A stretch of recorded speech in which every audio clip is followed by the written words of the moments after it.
السلام علیکم ورحمۃ اللہ وبرکاتہ۔ امید ہے آپ سب ایمان اور صحت کی بہترین حالت میں ہوں گے۔ ٹھیک ہے، ہم شروع کرتے ہیں۔ نحمدہ ونصلی علی رسولہ الکریم، اما بعد فاعوذ باللہ من الشیطان الرجیم، بسم اللہ الرحمن الرحیم۔ رب اشرح لی صدری ویسر لی امری واحلل عقدۃ من لسانی یفقہوا قولی۔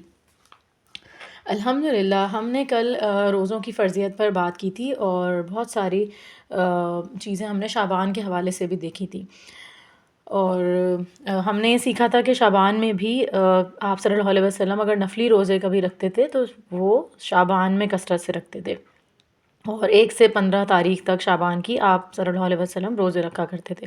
اتنا زیادہ آپ کو نفلی روزے رکھتے ہوئے کبھی نہیں دیکھا صحابہ نے جتنا آپ صلی اللہ علیہ وسلم شعبان میں جو ہے وہ 1 سے 15 تک رکھتے تھے۔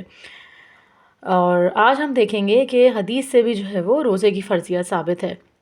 رسول اللہ صلی اللہ علیہ وسلم نے فرمایا، صحیح مسلم کی حدیث ہے یہ، اسلام کی بنیاد 5 چیزوں پر ہے: گواہی دینا کہ اللہ کے سوا کوئی معبود نہیں اور محمد الرسول اللہ صلی اللہ علیہ وسلم اللہ کے بندے اور اس کے رسول ہیں، نماز قائم کرنا، زکوٰۃ ادا کرنا، بیت اللہ کا حج کرنا اور رمضان کے روزے رکھنا۔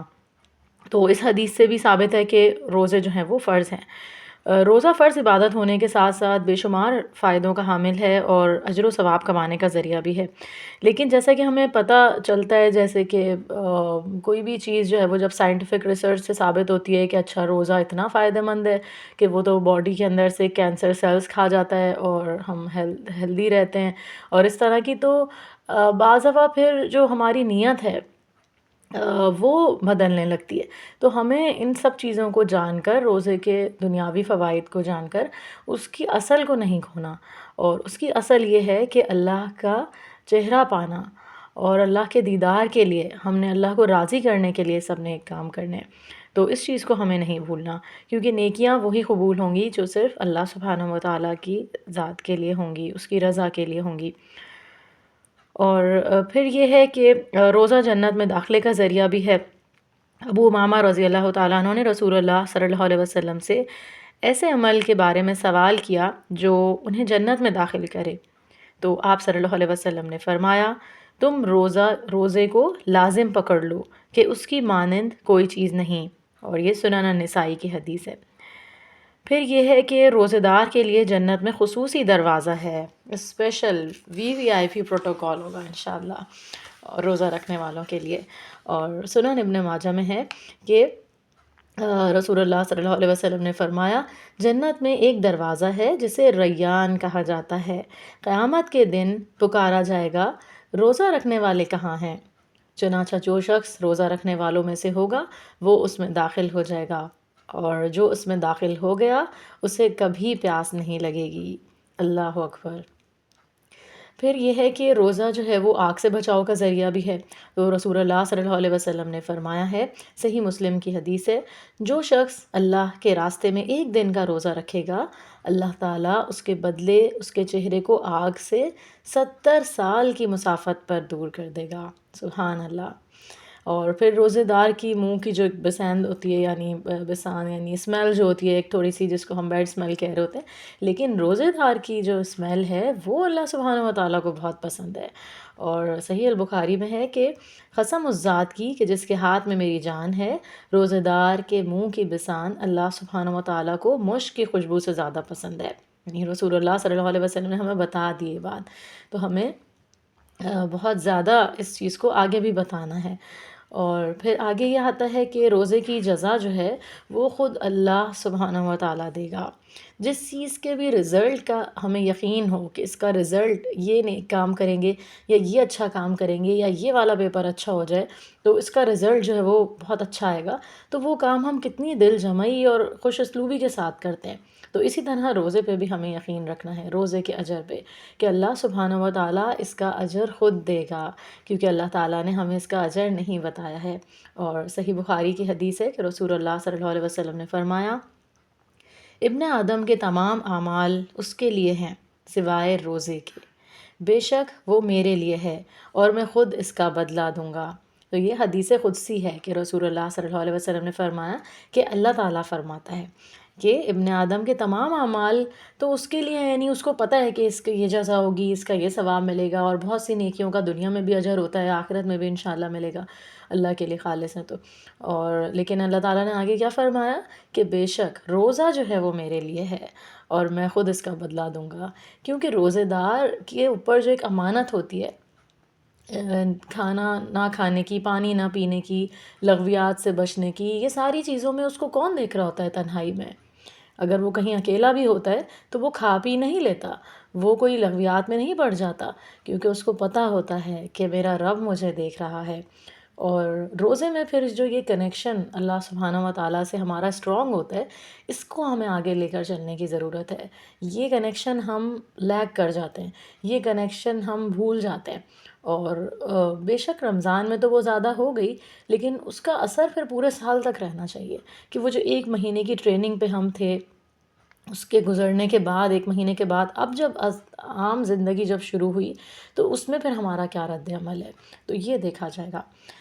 تو اللہ سبحانہ و تعالیٰ نے روزے کا اجر ہمیں نہیں بتایا ہے، اتنا زیادہ ہے کہ اللہ تعالیٰ نے فرمایا کہ بس جو روزہ رکھ رہا ہے میرا بندہ، اس کے لیے فرشتوں سے فرمایا کہ لکھ دو، مطلب اس کا اجر جو ہے وہ میں خود دوں گا۔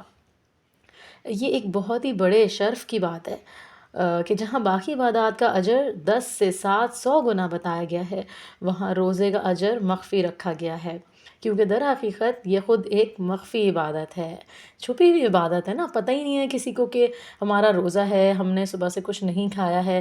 اگر کوئی اور بظاہر دنیاوی اس طرح کا کوئی کام ہو، یا اسلام کے علاوہ کسی اور مذہب میں دیکھ لیں، تو یعنی کسی میں بھی اللہ کا اتنا زیادہ خوف نہیں ہوتا، وہ دنیا کے بتائے ہوئے فائدوں کے لیے یہ ساری چیزیں کر رہے ہوتے ہیں، لیکن ایک مومن جو ہے وہ اللہ سبحانہ و تعالیٰ کی رضا کے لیے سب کر رہا ہوتا ہے۔ اور روزے کا جو اجر ہے وہ کیوں مخفی ہے؟ کیونکہ روزہ خود ایک مخفی عبادت ہے، اور یہ اس لیے بھی ہے کہ کبھی غور کریں کہ ایک گھر میں یا ایک فیملی میں یا معاشرے میں کتنے لوگ روزے سے ہوتے ہیں، لیکن کیا ان سب کو برابر کی بھوک پیاس برداشت کرنی پڑ رہی ہوتی ہے؟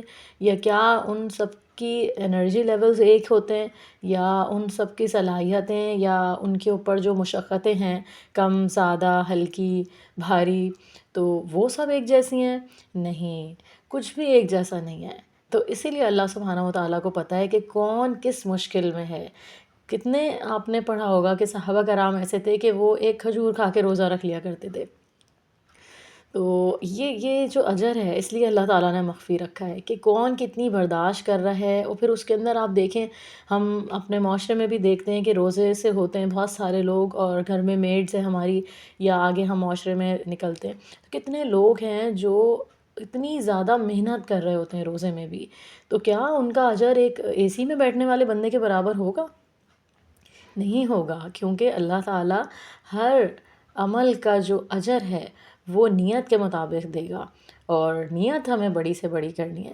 لیکن یہ ہے کہ فقراء کے بارے میں کیا آتا ہے کہ رسول اللہ صلی اللہ علیہ وسلم نے فرمایا کہ وہ 500 سال پہلے تم سے جو ہے وہ جنت میں چلے جائیں گے، یعنی نارمل لوگوں سے یا عام ویلدی پیپل سے 500 سال پہلے جو ہے وہ فقراء جنت میں داخل ہو چکے ہوں گے، اور جب باقی اور لوگ آئیں گے تو وہ جو فقراء ہوں گے وہ خیلولہ بھی کر چکے ہوں گے۔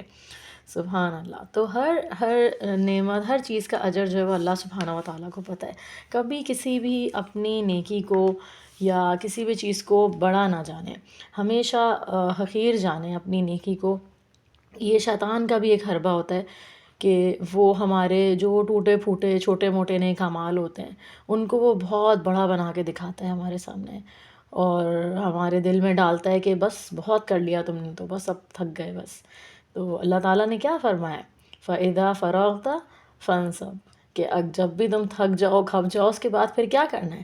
پھر دوبارہ اللہ کی طرف آنا ہے، پھر دوبارہ عبادت کی طرف آنا ہے۔ اور نمازوں کے 5 اوقات جو ہیں یہ بھی ہمیں بار بار اسی چیز کی یاد دلاتے ہیں۔ تو ہمیں اپنے اجر کے اوپر نظر انشاءاللہ رکھنی ہے کہ ملے گا کیا وہاں پر۔ پھر یہ ہے کہ روزہ جو ہے وہ ڈھال ہے. رسول اللہ صلی اللہ علیہ وسلم نے فرمایا، سنن ابن ماجہ کی حدیث ہے، کہ روزہ آگ سے ڈھال ہے، جس طرح لڑائی میں تم میں سے کسی کی ڈھال ہوتی ہے. کیا ہوتی ہے ڈھال؟ کبھی سوچا ہم نے؟ اب تو ہمیں اتنی دیکھنے کو نہیں ملتی ہیں چیزیں، لیکن کیسے ہوتی تھیں جب جنگیں اور اس طرح کے غزوات ہوتے تھے، اور جو ہے صحابہ کرام جاتے تھے اور اس کے بعد بھی لوگ. تو ڈھال جو ہے اس کو کہتے ہیں کتنی بڑی ایک لوہے کی شیلڈ، جو کہ آپ کو باقی تمام ہتھیاروں سے، باقی تمام جو اٹیکس ہوتے ہیں اس سے بچا لیتی ہے، تیر سے، نیزوں سے، تلوار کے واروں سے. اتنی بڑی وہ ہوتی ہے کہ آپ آرام سے اس کے پیچھے چھپ جاتے ہیں. تو روزہ جو ہے وہ آگ سے ڈھال ہے. تو جتنا جو کثرت سے روزے رکھے گا، اور اس کی بھی کوالٹی دیکھیں، ڈیپینڈ کرتی ہے کہ ہم میں سے کس کی روزے کی کوالٹی جو ہے وہ کس لیول کی ہے، تو اس لیول کے حساب سے اس کو اجر ملے گا. تو اتنی زیادہ اسٹرانگ اس کی ڈھال ہوگی. اور وہ ڈھال کب کام آئے گی؟ آخرت میں. روزہ آگ سے ڈھال بن جائے گا انشاءاللہ. یعنی روزے کی وجہ سے انسان بہت سے ان گناہوں سے بچ جاتا ہے جن کا ارتکاب کی صورت میں وہ جہنم میں جا سکتا تھا. یعنی اس نے روزہ رکھ لیا تو پھر وہ بچ جائے گا انشاءاللہ. پھر یہ ہے کہ لغت عرب میں صیام جو ہے وہ مطلق رک جانے کو کہتے ہیں، مطلب سڈن ایکشن لینا، کہ فوراً رک جانا کسی بھی چیز سے. شرعی اعتبار سے روزہ عبادت کے ارادے سے کھانے پینے، مجامعت اور دیگر روزہ توڑ دینے والی چیزوں سے صبح صادق کے طلوع سے سورج کے غروب تک اجتناب کرنا ہے. مگر یاد رہے کہ روزہ صرف کھانا پینا ہی نہیں، بہت سی بری عادات کے چھڑانے کا ذریعہ بھی ہے. اسی لیے ہم دیکھتے ہیں کہ امام ابن الجوزی نے روزے کے 3 درجے بتائے ہیں. ضرورت اس بات کی ہے کہ ہم اپنا جائزہ لیں کہ ہمارا روزہ کس درجے کا ہے، کس لیول کا ہے. ایک انہوں نے فرمایا کہ ایک عام روزہ ہوتا ہے. عام روزہ تو یہ ہے کہ خود کو پیٹ بھرنے اور شہوت سے روکیں، ٹھیک ہے، یہ ایک عام روزہ ہو گیا، یہ تو کرنا ہی کرنا ہے، یہ تو سبھی کر رہے ہوتے ہیں. پھر یہ کہ خاص روزہ، اسپیشل روزہ. خاص روزہ یہ ہے کہ نظر، زبان، ہاتھ، پاؤں، کان اور تمام اعضاء کو گناہ سے بچائیں. ٹھیک ہے، سارے اعضاء کی، دیکھیں کتنے سارے اعضاء کی بات ہو گئی. نظر کا ہمیں پتہ ہے کہ نظر کو کس طرح سے بچانا ہے، زبان کو کس طرح سے بچانا ہے، سب سے مشکل کام زبان کو بچانا ہے. ہاتھ سے اور پاؤں کو کس طرح سے بچانا ہے، ٹھیک ہے، گناہوں سے. اور پھر یہ کہ تمام اعضاء کو جو ہے وہ گناہوں سے بچانا ہے. پھر یہ ہے کہ خاص الخاص روزہ، یعنی اسپیشل سے بھی زیادہ ایک ہائی لیول کا اسپیشل، ویری جیسے کہتے ہیں نا وی آئی پی پروٹوکول والا، کہ بہت ہی زبردست قسم کا روزہ. وہ کیا ہے؟ خاص الخاص روزہ. اور خاص الخاص روزہ یہ ہے کہ دل کو ردی خیالات اور اللہ تعالیٰ سے دور کرنے والے افکار سے پاک کر دے، اور اس کی یاد کے سوا ہر چیز سے رک جائے. یہ منہاج القاصدین میں ہے. تو خاص الخاص روزے پہ غور کریں ذرا کہ کیا ہے کہ ردی خیالات. کتنے ٹائم ہم اپنا ایسے ضائع کرتے ہیں کہ کوئی ایک خیال آ رہا ہے، کوئی آپ گھر میں ہم خواتین کا حال دیکھ لیں کہ کچن کے جار دیکھ رہے ہیں تو اس میں ہی کچھ سوچنے لگے کیا اور لینا ہے، یہ کیا کرنا ہے. یہ پھر کپڑے دیکھ لیں کہ کپڑوں میں ہم لگتے ہیں تو ہم بالکل ہی اس میں ہی کھپ جاتے ہیں، کلر پرنٹس میں، چیزوں میں. اور ڈشز بنانے پہ آتے ہیں تو بس ہم اسی میں لگ جاتے ہیں. کرنے سب کام ہیں لیکن اسراف نہیں کرنا، اور اپنے دل کو اللہ تعالیٰ کی یاد سے غافل نہیں ہونے دینا. ٹھیک ہے. اور باقی ردی خیالات میں اور بہت ساری چیزیں ایسی آ سکتی ہیں. ردی کا کیا مطلب ہے؟ ردی ہم کس کو کہتے ہیں؟ اس پہ غور کرنا ہے ہمیں. تو وہ خیالات ہم اپنے دل میں جو ہے نا جمع کر رہے ہوتے ہیں. ہم جب کسی کی غیبت کرتے ہیں یا کوئی بات ہماری زبان سے بری نکلتی ہے تو کیوں ہوتی ہے؟ وہ کیا اچانک آ جاتی ہے؟ کبھی سوچا ہم نے اس کے بارے میں کہ ہماری زبان جو ہے وہ کیا ایکسپیل آؤٹ کرتی ہے، کیا اس سے باہر نکل رہا ہے، اور وہ جا کہاں سے رہا ہے؟ کہیں سے تو جا رہا ہے نا. کیونکہ آپ 10 خواتین کو کھڑا کریں، 10 خواتین الگ الگ باتیں کر رہی ہیں، یا آپ الگ الگ ایج کے لوگوں کو کھڑا کریں. ایک بچہ ہے، ایک ٹین ایج ہے، ایک چھوٹا ہے، ایک بڑا ہے، خاتون ہے، ایک مرد ہے، ایک بوڑھا ہے، ایک ایجڈ خاتون ہے. تو ان سب لوگوں کی بات آپ کے ایک ٹاپک پہ ان سے کوئی چیز پوچھیں تو یہ سب آپ کو الگ الگ بتائیں گے اپنے تجربے کے حوالے سے. تو کیا ایسی چیز ہے کہ آپ ان کو بات تو ایک ہی بتائی تھی آپ نے، لیکن وہ آپ کو الگ الگ بتا رہے ہیں، جواب اس کا الگ الگ دے رہے ہیں؟ تو اس وجہ سے، کیونکہ ہم اپنے دل کو ردی خیالات سے کب بھرتے ہیں؟ جب ہم دل کے دروازوں کا خیال نہیں رکھتے. اور دل کے دروازے کیا ہیں؟ آنکھیں اور کان، سماعت اور بصارت. اس میں ایک بہت ہی زبردست دعا رسول اللہ صلی اللہ علیہ وسلم نے ہمیں سکھائی ہے: اللہم عافینی فی سمعی، اللہم عافینی فی بصری، اللہم عافینی فی بدنی، لا الہ الا انت. اور یہ صبح شام کے اذکار میں ایاک نستعین میں بھی آپ کو مل جائے گی. تو یہ دعا ہمیں بہت زیادہ پڑھنی ہے، کیونکہ ہم غور نہیں کرتے اس بات پہ کہ سماعت اور بصارت جو ہیں، انہی چیزوں سے تو ہم اپنے دل کو بھر رہے ہوتے ہیں. کسی بھی رشتے میں یا کسی بھی خواتین کے گروپس میں آپس میں جو ہوتے ہیں، سسٹرز دیکھ لیں یا ان لاز دیکھ لیں یا کہیں پر بھی، یا فرینڈ سرکل ہے، کوئی بھی خاندان ہے، گھر ہے، کہیں پر بھی ہمارے دل میں اگر کسی کے لیے بری بات آتی ہے تو ہم اس کو پروسیس کرنے لگتے ہیں. دل میں ہم سوچنے لگتے ہیں کہ اس نے یہ مجھے کہا، اچھا پہلے تو اس نے یہ بھی کہا تھا، اچھا اس نے تو میرے ساتھ یہ بھی کیا تھا. وہ کیا ہوتا ہے؟ وہ خیالات باقی کے کہاں سے نکل کر آئے؟ وہ شیطان نکلوا رہا ہوتا ہے دل سے، کیونکہ اس نے وہ چیزیں دل میں ہمارے رہنے دیں. ہم نے اپنا تزکیہ نہیں کیا، ہم نے اپنے آپ کو پاک نہیں کیا، ہم نے توبہ نہیں کی. اور توبہ بھی کی تو پھر جس کے بارے میں غیبت کی تھی یا جس کی برائی کی تھی تو اس سے جا کے معافی نہیں مانگی. تو دل میں کیا ہوتا ہے کہ گرجز جو ہے وہ رہ جاتے ہیں. اور پھر وہ جو کینہ ہوتا ہے، یعنی ایک گند جو ہے، وہ پھر ہماری زبان سے نکلتا ہے. کوئی ایک ہمارے ساتھ کچھ کرتا ہے اور اگر ہم کسی برے موڈ میں ہیں تو اب دیکھیں کہ ہم آگے آگے آگے آگے ہمیں لگتا ہے کہ بس اب میری تو بس ہو گئی. وہ کیوں ہوتی ہے بس؟ اس لیے کہ ہم نے اپنے دل میں اس انسان کے لیے پہلے سے بہت ساری باتیں جمع کر کے ڈھیر کر کے رکھی ہوئی ہوتی ہیں، اور وہ گند ہم لے کے گھوم رہے ہوتے ہیں دل میں، جس کی وجہ سے ہماری نمازوں میں خشوع نہیں آتا، ہمارے روزوں کی وہ کیفیت نہیں رہتی، اور ہمارے اذکار ویسے نہیں ہوتے. اللہ ہمارے اوپر رحم کرے، ہمیں معاف کر دے اور ردی خیالات سے ہمیں پاک کر دے. تو یہ جو دل کا کینہ ہوتا ہے نا، یہ پھر غیبت بن کے نکلتا ہے. وہ غیبت اچانک سے نہیں آ جاتی ہماری زبان پہ کہ ہم کسی کے لیے بھی کچھ بھی بولنا شروع کر دیں. تو رمضان سے پہلے جو صفائی ہے، جو پریپریشنز ہیں، اس کے اندر ایک بہت بڑا ٹاسک جو ہمیں کرنا ہے، مجھے اور آپ کو، وہ یہ ہے کہ اپنے دل کو ردی خیالات سے پاک کر لیں. اپنے دل کے اندر جو کینہ ہے، جو بغض ہے، جو عداوت ہے، اور کسی نہ کسی لیول پر کہیں نہ کہیں یہ چیزیں ہمارے اندر آ جاتی ہیں. اور یہ کب ٹھیک ہوں گی؟ جب ہم ان کو پہچانیں گے. ہم کیا کرتے ہیں جب بھی ہم کوئی ایسی بات سنتے ہیں، ہم کہتے ہیں بھائی الحمدللہ میں تو بڑی پاک صاف ہوں، میں تو کسی کے بارے میں برا نہیں سوچتی. ابھی اگر 6 خواتین کی بات نکلے گی فیملی میں سے تو ہم ہی سارے خواتین ہوں گے جو آگے اپنے اپنے کمنٹس دے رہے ہوں گے کہ فلاں ایسی ہیں، فلاں ایسی. تو یہ چیزیں کہاں سے ہمیں یاد رہ گئیں؟ اس لیے کہ ہم نے یاد کی ہوئی ہیں یہ چیزیں، لوگوں کے کیریکٹرز کے بارے میں اور ان کے افکار کے بارے میں، ان کے حالات کے بارے میں.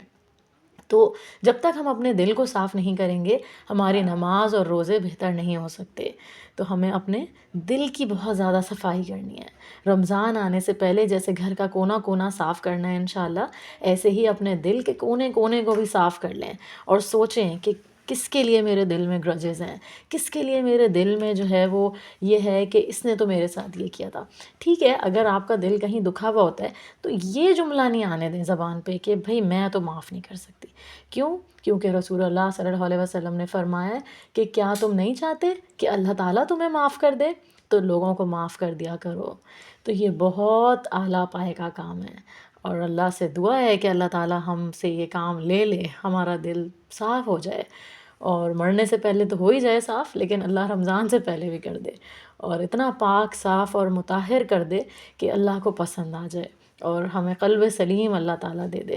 کیونکہ اللہ تعالیٰ کو ہمارا یہ ٹوٹا پھوٹا دل نہیں چاہیے جس کے اندر دوسروں کی، لوگوں کی محبت جو ہے وہ اللہ معاف کرے، اللہ تعالیٰ کی محبت سے بعض دفعہ بڑھنے لگتی ہے، یا رسول اللہ صلی اللہ علیہ وسلم سے بڑھنے لگتی ہے، یا ہم زبان سے ایسی باتیں کہنے لگتے ہیں کہ جو اللہ تعالیٰ کو نہیں پسند.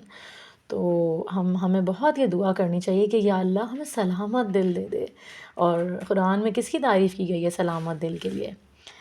حضرت ابراہیم علیہ السلام کی، کہ اللہ تعالیٰ نے فرمایا کہ وہ سلامت دل لے کر آئے اللہ کے پاس. یعنی ان کا دل کہیں سے کوئی اس کے اندر کوئی مسئلہ نہیں تھا، وہ سلامت تھا، اس میں سب سے زیادہ اللہ سبحانہ و تعالیٰ کی محبت تھی، اور وہ خالص ہو کے انہوں نے اللہ تعالیٰ سے محبت کی، تبھی ان کو خلیل اللہ کا لقب ملا۔ اور کتنی بڑی بات ہے یہ، آپ سوچیں ایسے ماحول میں ہم آج رونا روتے ہیں کہ بہن ہمارے بچوں کا ماحول صحیح نہیں ہے، یا میرا ماحول صحیح نہیں ہے، یا یہ کہ اسکول جا رہے ہیں بچے یا کہیں بھی ہیں، کوئی بھی اپنے ہیں، ہسبینڈ ہیں، ان کے آفس میں کولیگز ہیں، یا کوئی فرم میں کام کرتے ہیں، یا بزنس مین ہیں، ان کا ماحول کا کیا کریں، اچھا مطلب ہر طرح کے ہمیں ماحول کا شکوہ ہوتا ہے۔ لیکن کبھی ہم نے غور کیا کہ ابراہیم علیہ السلام کا ماحول کیسا تھا؟ کس ماحول سے نکل کر انہوں نے اللہ سبحانہ و تعالیٰ کی ذات کو پہچانا؟ کیا کوئی بتا رہا تھا ان کو؟ ان کے پاس تو کوئی ایسی چیز نہیں تھی، وہ تو سورج کو دیکھ کر کہنے لگے کہ یہ نکلا ہے تو یہی شاید رب ہوگا، کیونکہ یہ مٹی کے بت تو رب نہیں ہو سکتے۔ پہلے چاند کو چمکتا ہوا دیکھا تو لگا کہ یہ رب ہے، پھر وہ ڈوب گیا، پھر انہوں نے کہا نہیں یہ میرا رب نہیں ہو سکتا ڈوبنے والا، جو صرف رات کو روشنی کر رہا ہے۔ سورج کو دیکھ کے بھی کہا، پھر کس طرح سے انہوں نے اللہ سے مانگا کہ یا اللہ تو جو بھی ہے مجھے سیدھی راہ دکھا دے، ورنہ میں بھٹک جاؤں گا۔ اور اللہ تعالیٰ نے انہیں سیدھی راہ دکھا دی، کیونکہ انہوں نے بہت دل سے ہدایت مانگی تھی۔ تو آج میرے اور آپ کے پاس کیا چیز ایسی نہیں ہے کہ ہم اس تڑپ کے ساتھ نہیں مانگتے اللہ سے، اپنے لیے ہدایت نہیں مانگتے۔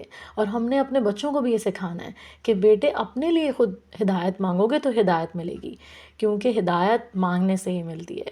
کہ اللہ سبحانہ و تعالیٰ نے قرآن میں فرمایا ہے یہدی الیہ من ینیب، کہ جو ہے رجوع کرتا ہے اللہ کی طرف، اللہ تعالیٰ اس کو ہدایت دیتا ہے، اور اللہ تعالیٰ جس کو ہدایت دے دے تو انشاءاللہ پھر وہ اللہ کی محبت کا بھی حقدار ہوتا ہے، کیونکہ اس نے بھی تو اللہ سے محبت کی نا، اس نے سچے دل سے ہدایت مانگی۔ تو ہدایت کون مانگتا ہے؟ جس کو اللہ سے محبت ہوتی ہے۔ اور ہدایت ایسی دعا ہے کہ ہمیں مرتے دم تک مانگنی ہے، آخری سانس تک ہمیں اپنے لیے ہدایت کی دعا مانگنی ہے، اور اپنے پیاروں کے لیے بھی۔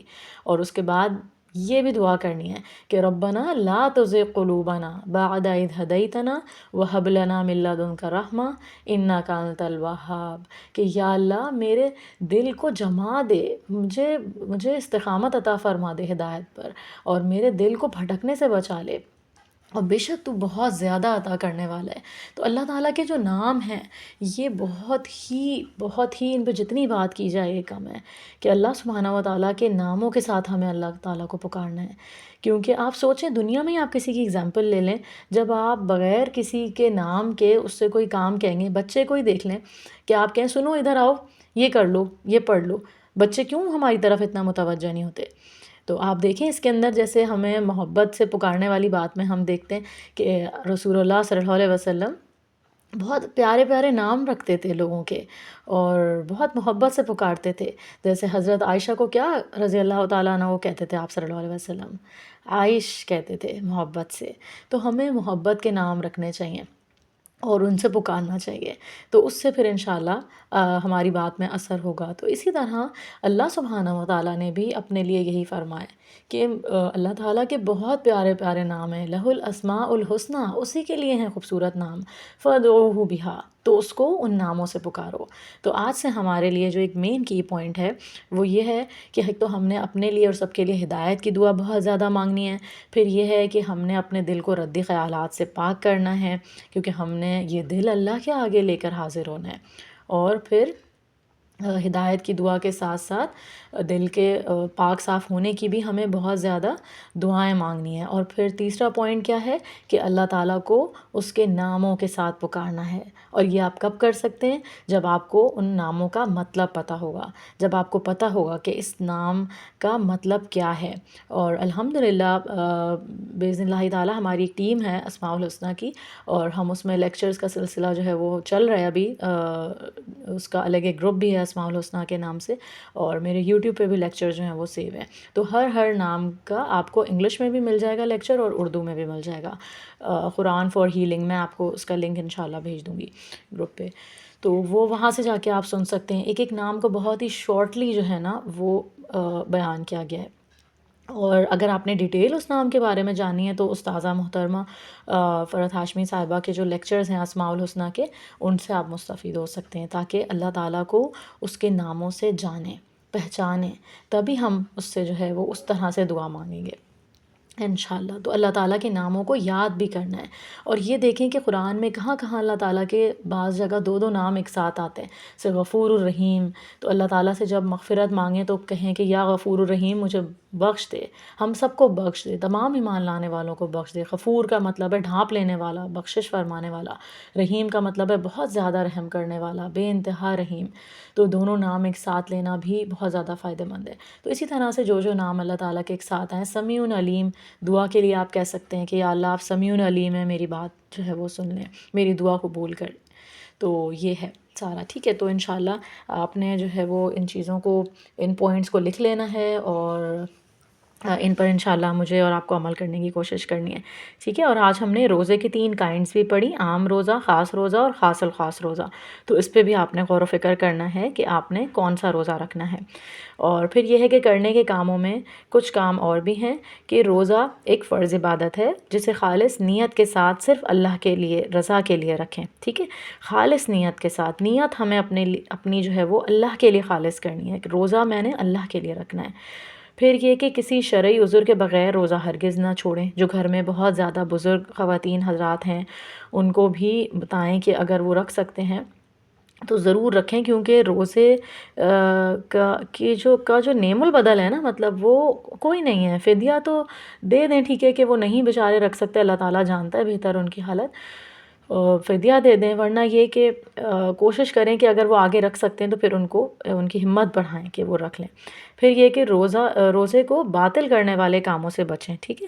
روزہ جو ایسے امور ہیں جن سے روزہ باطل ہو جاتا ہے، وہ جانیں گے، سیکھیں گے، تبھی ہم جو ہے وہ اس سے بچ سکتے ہیں۔ پھر یہ ہے کہ روزے کی حالت میں خاص طور پر زبان کی حفاظت کریں، کہ یہ آج سے اسی وقت سے کی پوائنٹ یہاں سے ہمیں لے کر اٹھنا ہے کہ زبان کی حفاظت آج سے، ابھی سے مجھے شروع کر دینی ہے۔ فوراً جواب دینے سے پہلے 2-3 سیکنڈ سوچ لینا ہے کہ ہم کیا بات کرنے جا رہے ہیں۔ اللہ ہماری اس پہ مدد کرے۔ اور گھر میں عبادت کے لیے ایک جگہ مقرر کر لیں، جیسے میں نے شروع میں بھی ذکر کیا تھا، رمضان کی بات جب آئی تھی، کہ ایک جگہ اگر مقرر ہوتی ہے تو اس سے بہتر یہ ہوتا ہے، کام بہتر ہو جاتا ہے کہ وہیں پر آپ دعا کے کارڈز رکھ لیں، وہیں تسبیحات رکھ لیں، تو آپ کا ٹائم ضائع ہونے سے بچ جائے گا۔ پھر جہاں ضرورت کی تمام اشیاء موجود ہوں، مثلاً جائے نماز، قرآن مجید، ذکر و اذکار کی کتب وغیرہ، ٹھیک ہے۔ اور اس سے وقت کی انشاءاللہ بہت بہت آپ کو بچت ہوگی انشاءاللہ، یہ آپ نے کر کے دیکھنا ہے۔ اللہ تعالیٰ ہماری اس میں مدد فرمائے۔ ربنا تقبل منا انک انت السمیع العلیم وتب علینا انک انت التواب الرحیم وخیر خلقہ اجمعین برحمتک یا ارحم الراحمین۔ انشاءاللہ اللہ تعالیٰ سے زندگی دے تو انشاءاللہ ہم کل ملتے ہیں۔ آپ سب کا یہاں آنا، جمع ہونا اللہ کی خاطر اللہ سبحانہ و تعالیٰ بہت قبول فرمائے۔ سبحانک اللہم و بحمدک، نشہد ان لا الہ الا انت، نستغفرک و نتوب الیک۔ السلام علیکم ورحمۃ اللہ وبرکاتہ۔